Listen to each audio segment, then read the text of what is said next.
గౌరవనీయులైన ముఖ్యమంత్రి గారికి, సీఎం గారికి నా నమస్కారం. ఇక్కడ వచ్చిన పెద్దలందరికీ నా నమస్కారాలు. నా పేరు పద్మావతమ్మ, నా భర్త పేరు శ్రీనివాసులన్న. నాకు 2 పిల్లలు ఉన్నారన్న. మాది బనగానపల్లె, ఆరవయస్సు కులం అన్న. మాది ఓసీలో ఉండడం చాలా గొప్పతనం అన్న. ఓసీలో ఉన్నాడంటే ఆరవయసులను గుర్తించి తేవడం కూడా చాలా అగ్రకులాలంటే చాలా సంతోషంగా ఉందన్న. మీరు ఇవ్వడం అంటే, అగ్రకులాలను గుర్తించి ఇవ్వడం అంటే చాలా చాలా సంతోషంగా ఉందన్న. ఇదే కాకుండా మీరు మాకు ఈబీసీ నేస్తంకి మా భర్త 5 సంవత్సరాలు అవుతుందన్న చనిపోయి.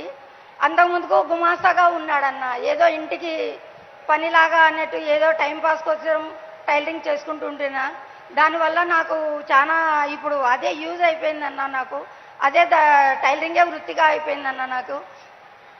కానీ ఇప్పుడు మీరు ఓసీని కూడా గుర్తించి మాకు ఈబీసీ నేస్తం కింద ఇవ్వడం అంటే చాలా సంతోషంగా ఉందన్న.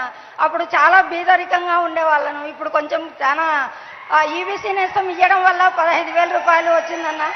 45 ఏళ్ళు ఉన్నాయి నీకు, 45 ఏళ్ళు వచ్చినాయమ్మా నీకు అని వాలంటీర్లు వచ్చి చెప్పడం చాలా సంతోషంగా ఉందన్న. మాకు వచ్చి చెప్పడమే కాకుండా మీరు ఇంటింటికి పంపించేసి కూడా మాకు ఇంటికి వచ్చి అతను నాకు కాస్ట్ ఇన్కమ్ పెట్టాలంటే కూడా చాలా కష్టపడినానన్న ఇంత ముందుకు. కానీ ఇప్పుడు అది కూడా మాకు లేకుండా సచివాలయం తరఫున చాలా యూజ్ చేశారన్న. మాకు సచివాలయం వాళ్ళే వచ్చేసి ఇచ్చి ఈబీసీ నేస్తం కింద నువ్వు అర్హురాలు అయినావమ్మా, నీకు 15,000 వస్తాయమ్మా అని మా అకౌంట్లో వేయడం చాలా సంతోషంగా ఉందన్న. అదే కాకుండా మాకు 2 తడవలు వచ్చిందన్న ఈబీసీ నేస్తము. ఆ డబ్బులు వచ్చేసి 30,000 వచ్చాయన్న. ఆ 30,000కి వచ్చేసి నేను నాకు ఆరోగ్యపరంగా పెట్టుకున్నానన్న. ఆరోగ్యానికి ఆపరేషన్కు అవసరం వస్తే ఆపరేషన్కు పెట్టుకున్నానన్న. 30,000 ఎవరిని అడిగినా సహాయం చేయలేదన్న. నాకు 30,000 కూడా ఆ టైంలో మీరు 30,000 ఇచ్చేసి మాకు 2 తడవలు 30,000 ఇచ్చేసి నాకు ఆరోగ్యపరంగా చాలా యూజ్ అయిందన్న. మళ్ళీ అదే కాకుండా చాలా ఇంట్లో ఉండి పేదవాళ్ళు కూడా ఆరవేశులలో అగ్రకులాలలో కూడా పేదవాళ్ళు ఉన్నారని గుర్తించడం చాలా సంతోషంగా ఉందన్న మాకు. ఎందుకంటే వీళ్ళు కూడా బీద వాళ్ళే అని గుర్తించాలి కదన్నా మాకు కూడా. కానీ నవరత్నాలలో మీరు చెప్పలేదన్న. ఎక్కడ కూడా మాకు మీ ఆరవేశులకు ఓసీ వాళ్ళకు ఇస్తామని ఎక్కడా చెప్పలేదన్న. కానీ మీరు చెప్పకుండా చేశారంటే చాలా సంతోషంగా ఉందన్న. కానీ మాకు ఇదే కాకుండా జగనన్న తోడు కూడా వచ్చిందన్న. పింఛన్ కూడా నా భర్త చనిపోతున్న ఎలక్షన్లో నెల ఉందనంగా చనిపోయాడన్న. కానీ నాకు పింఛన్ కూడా ఇంటి దగ్గరికే. ఇంత ముందుకు ఏ హయాంలో పింఛన్ కోసం పోతే 4 రోజులు పడుతున్నదన్న. నా తల్లి కోసమే పోయి పింఛన్ వద్దురామ్మా ఇంటికి వస్తాము, ఇంటికి పోదాం రామ్మా అని కూడా పిలుచుకోపోయిన కాలాలు ఉన్నాయన్న. కానీ ఇప్పుడు 1వ తేదీ అయ్యిందా అనే మాకే ఆలోచన వస్తుందన్న. ఎందుకంటే మేము 1వ తేదీ వచ్చిందమ్మా అని మా పనులలో మేము మునిగిపోయింటాం. 1వ తేదీ వచ్చిందన్నా అని వాకిలి తట్టి పిలిచడం అంటే మాకు చాలా సంతోషంగా ఉంది. ప్రజల దగ్గరికే పరిపాలన అన్నారు, మీరు ప్రజల దగ్గరికే పరిపాలన చేశారన్న. ఇప్పుడు ఈ పింఛనే కాదు 3,000 పింఛన్ కూడా తీసుకుంటున్నానంటే చాలా సంతోషంగా ఉందన్న.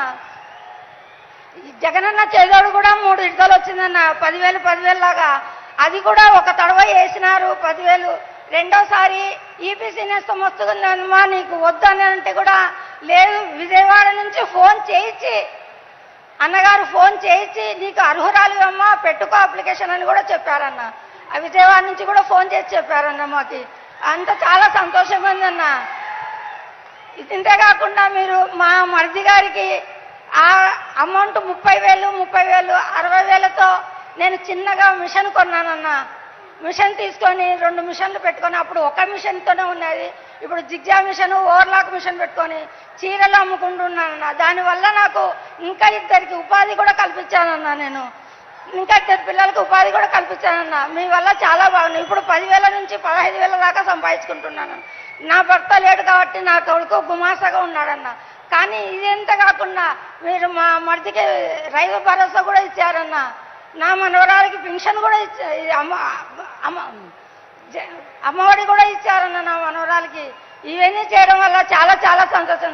కడుపులో పడిన బిడ్డ కానుంచి ముసలితనం వచ్చే వరకు నేనున్నాను అని చెప్పడం చాలా సంతోషంగా ఉందన్న. ఆడవయసులకు ఇంకా ఇంకా మీరు చెయ్యాలని కోరుకుంటున్నానన్న. మాకు ఎందుకంటే బీదవాళ్ళని గుర్తించడం ఫస్ట్ టైం మీరు. ఇదే కాకుండా ఇంకా ప్రభుత్వానికి కూడా మళ్ళీ మళ్ళీ కూడా మీరు వచ్చి మీరే చెయ్యాలని కోరుకుంటూ ఉన్నానన్న. ఈ అవకాశం ఇచ్చిన పెద్దలందరికీ నాకు ధన్యవాదాలు.